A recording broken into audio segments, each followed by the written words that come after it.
Alors, on se trouve sur le site de Binance, pour pouvoir parler un petit peu de trading. J'ai eu pas mal de questions, là-dessus pour savoir comment on pouvait commencer en tant que débutant sur le trading, combien, on peut mettre et cetera, comment ça fonctionne, voilà. Bon, on va voir ça petit à petit, il y a énormément de paramètres et de choses à apprendre. Donc je vais essayer de faire, une série de vidéos, sur, l'approche déjà sur le trading, l'approche, psychologique, l'approche, technique et heu et puis on va voir aussi, comment ça se passe tout simplement. Donc là, je me trouve sur la page de Binance, la page de trading spot. Sur Binance, il existe plusieurs marchés de trading. Donc on va avoir là dans l'onglet ici, trader, on va avoir l'onglet spot qui va être le marché de trading où il n'y aura aucun effet de levier, c'est-à-dire que ce que vous achetez, imaginons vous achetez du Bitcoin, eh bien, ce Bitcoin vous appartient. Vous allez réellement convertir, imaginons, des dollars ou des euros ou une autre crypto-monnaie contre ce Bitcoin.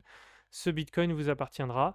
Vous pourrez, du coup, eh bien, le vendre par la suite sur d'autres positions, et cetera. Donc, le marché spot n'a pas d'effet de levier.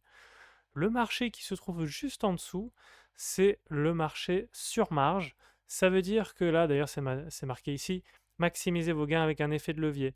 C'est un marché, donc on va pouvoir eh bien, utiliser des effets de levier. Comment? Eh bien, la plateforme va vous prêter de l'argent suivant le collatéral de votre crypto-monnaie. C'est-à-dire, imaginons si la plateforme me permet d'avoir un multiplicateur x3, un effet de levier x3, et que j'ai mis sur la plateforme peut-être 100 euros, imaginons 100 euros en USDT, en stablecoin, eh bien la plateforme pourra me prêter jusqu'à 3 fois la valeur de ces 100 euros que j'aurais mis du coup en collatéral. C'est-à-dire qu'au moment où je vais souhaiter, par exemple, passer un ordre, par exemple, je souhaite acheter 300 euros de Bitcoin, même si je n'ai que 100 euros, eh bien la plateforme va me prêter 200 euros pour combler la position des 300 euros et elle va me les prêter en gardant, elle, de son côté, le collatéral de mes 100 euros initiales. Voilà, c'est comme ça qu'elle va pouvoir, eh bien, en cas de chute, par exemple, de la crypto-monnaie, eh bien, liquider ma position, c'est-à-dire racheter ma position avant que mes 100 euros initiales euh, soient perdus, en fait. C'est-à-dire que la plateforme, elle va vouloir se protéger. Donc, ce processus de liquidation est automatique, c'est-à-dire que la plateforme, une fois que la valeur aura atteint un seuil critique, c'est-à-dire trop proche de mon collatéral, c'est-à-dire que mon collatéral ne peut pas descendre en dessous des 100 euros, sinon je ne peux pas rembourser la plateforme. Donc la plateforme, pour se protéger, elle va eh bien, liquider ma position pour se rembourser les 100 euros de collatéral initial. Moi, de mon côté, j'aurais perdu mes 100 euros. Voilà. C'est comme ça que ça fonctionne déjà, euh, grosso modo, le marché sur marge lorsqu'on commence à emprunter. On verra bien sûr les subtilités qui se trouvent sur ces différents marchés et aussi à l'intérieur de ces marchés. Et enfin, on va avoir le marché ici sur le compte futur. Donc on a plusieurs comptes futurs, mais en gros, ils rassemblent ce qu'on appelle les contrats perpétuels. Donc c'est le marché où on va pouvoir atteindre des effets de levier bien plus importants. Et c'est un autre mécanisme. Là, on appelle cela le contrat perpétuel parce que du coup, ce que l'on achète, ce n'est pas une crypto-monnaie, mais c'est un contrat de cette crypto-monnaie avec une quantité dessus, et ce contrat, on va l'échanger. Voilà, c'est un système un peu plus complexe, c'est un outil financier qui permet du coup d'augmenter eh bien, la capacité d'achat ou de vente avec des effets de levier bien plus importants que sur le marché sur marge.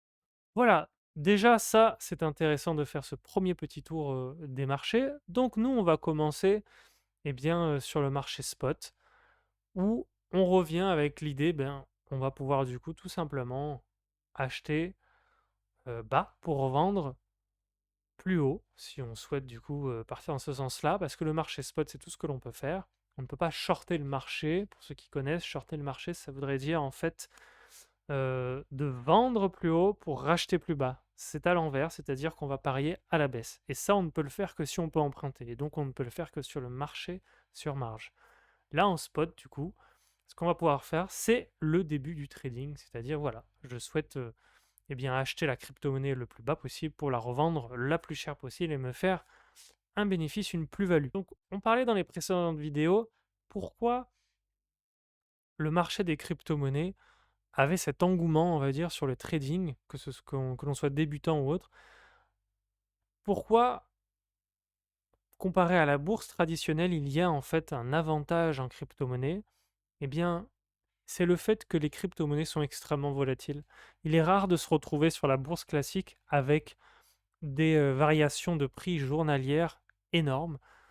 Il faut plutôt partir sur des années, avant qu'une action en bourse puisse évoluer, soit à la hausse, soit à la baisse, ou alors attendre un cycle économique qui va faire que tout le marché monte ou baisse. Voilà, bien sûr, il y a des exceptions, mais on va dire qu'en crypto-monnaie, il n'y a pas d'exception. Quasiment toutes les crypto-monnaies sont volatiles et peuvent avoir du coup cet effet, de volatilité. Du coup, ce côté qui semble être très risqué parce qu'elle est volatile, mais c'est bien pour ce risque-là que l'on va vouloir utiliser l'outil de trading à ce moment-là, parce qu'on peut, en une simple journée, eh bien, se dégager un bénéfice si on connaît les codes, on sait former sur des indicateurs et on sait comment, eh bien, prédire plus ou moins, en tout cas via des probabilités, parce qu'on ne fait pas de magie ici, on est plutôt sur des côtés mathématiques qui vont pouvoir permettre, eh bien, petit à petit, de réduire la marge de manœuvre et de se dire, voilà, l'endroit est le plus intéressant pour moi d'ouvrir une position sera ici et de la revendre sera ici. Voilà.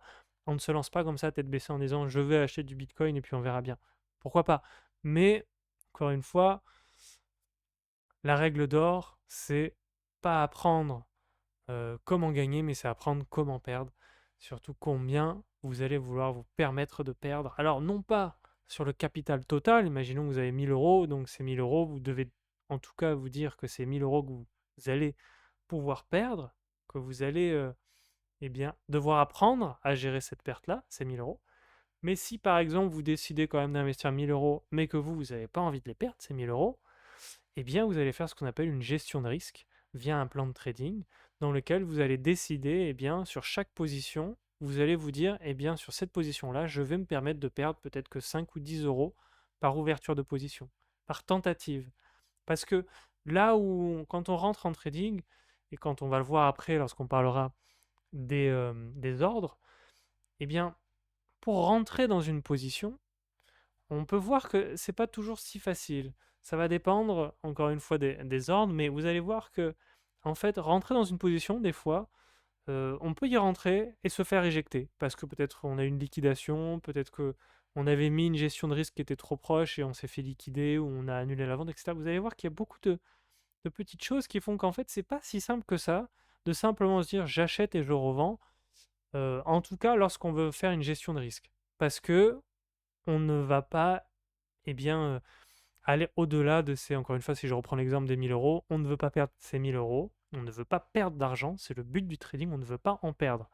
Donc, on fera tout, on va mettre en place énormément de process et de protocoles pour se dire, voilà, chaque position sera extrêmement suivie pour déterminer, eh bien voilà, en tout cas, je saurai que cette position-là, elle me fera perdre que 5 ou 10 euros, ou suivant le montant que vous aurez décidé. On commence déjà à parler de la psychologie du trading, qui est complètement l'inverse lorsqu'on est débutant, de se dire, il faut absolument que je maximise mes gains, que je fasse des rendements, que je fasse tout de suite des effets de levier. Non, pas tout de suite.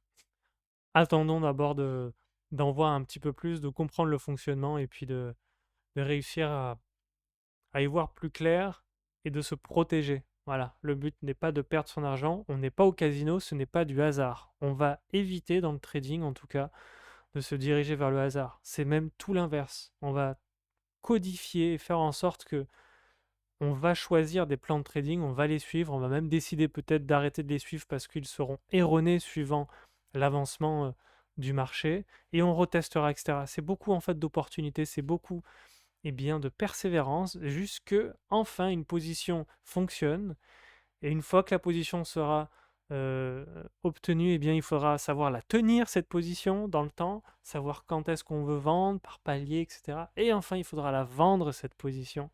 Et ensuite, il faudra savoir ce que l'on fait de cette position vendue, si elle a eu des gains ou si elle a fait des pertes, et comment ça va impacter la suite, eh bien, de vos prochains ordres, de vos prochains traits. Pensez à toutes ces petites choses. C'est déjà une première approche psychologique de la chose.